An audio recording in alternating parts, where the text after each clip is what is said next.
आप देख रहे हैं मलिक न्यूज 24, नजर सच खबर पर।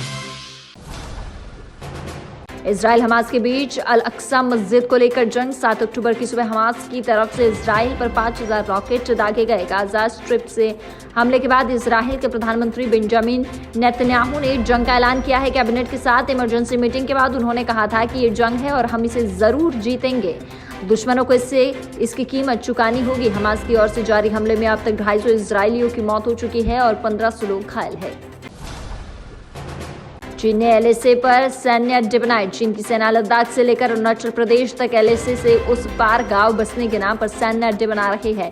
इन गांवों का इंफ्रास्ट्रक्चर इस तरह से बनाया जा रहा है कि इनका इस्तेमाल सैन्य अड्डों के रूप में किया जा सके। गांवों में बनाए गए वॉच टावर, बड़े वेयरहाउस और कंक्रीट से ढांचे इसी ओर इशारा करते हैं। एलएसी की रखवाली से जुड़ी सुरक्षा एजेंसियों ने इस बारे में केंद्र सरकार को विस्तृत जानकारी दी है।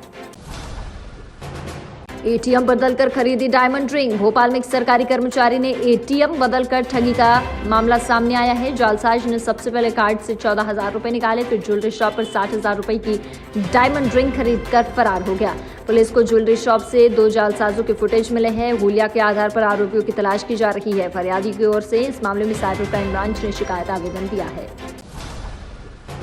सियासत के बयानों में अब बाप की एंट्री। भोपाल मध्य प्रदेश में अब बाप पर सियासत शुरू हो गई है। गुरुवार को कांग्रेस महासचिव प्रियंका गांधी की स्कूली बच्चों को 500 से 1500 रुपए हर माह देने की घोषणा पर सीएम शिवराज सिंह ने तंज कसा कि ना लेना और ना देना, कुछ भी बोलो, अपने बाप का क्या जाता है। इस पर नाथ ने निशाना साधा। शहीद स्वर्गीय राजीव गांधी के बारे में ऐसी भाषा निंदनीय है।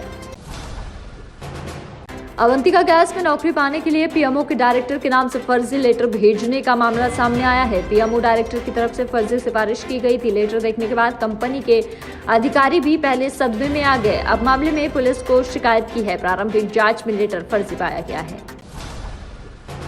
ग्वालियर के गांधी रोड स्थित हाईकोर्ट जज के बंगले में आधी रात को चोरी की वारदात के लिए घुसा चोर को जब गार्ड ने घेरा तो वह अपना मोबाइल चप्पल छोड़कर भाग गया। हाईकोर्ट जज के बंगले में चोर घुसने से रात को ही हड़कंप मच गया और हंगामा खड़ा हो गया। पूरा पुलिस फोर्स मौके पर पहुंच गया। पुलिस ने रात को ही ताबड़तोड़ छानबीन शुरू कर दी।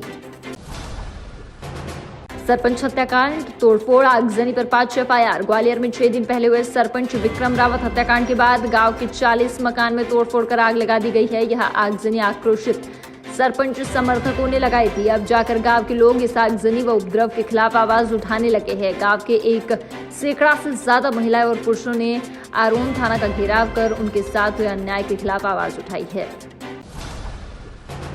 शुक्रवार रात को नर्मदा स्नान करने पैदल जा रहे 2 शिक्षकों को अज्ञात वाहन ने टक्कर मार दी। इसमें मदन लाल पिता जगदीश गौर 48 वर्ष की इलाज के दौरान मौत हो गई, जबकि दूसरे शिक्षक संजय हटाकर गंभीर रूप से घायल हो गए। उनका निजी अस्पताल में इलाज जारी है।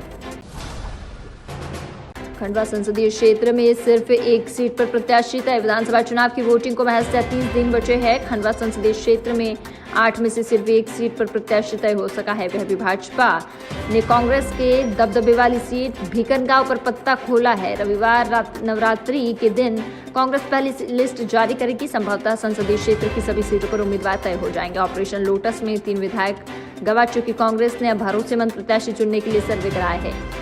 वहीं कांग्रेस के 3 विधायक लेने वाले भाजपा में टिकट को लेकर घमासान मचा हुआ है। इधर कुआं उधर खाई जैसे हालात है।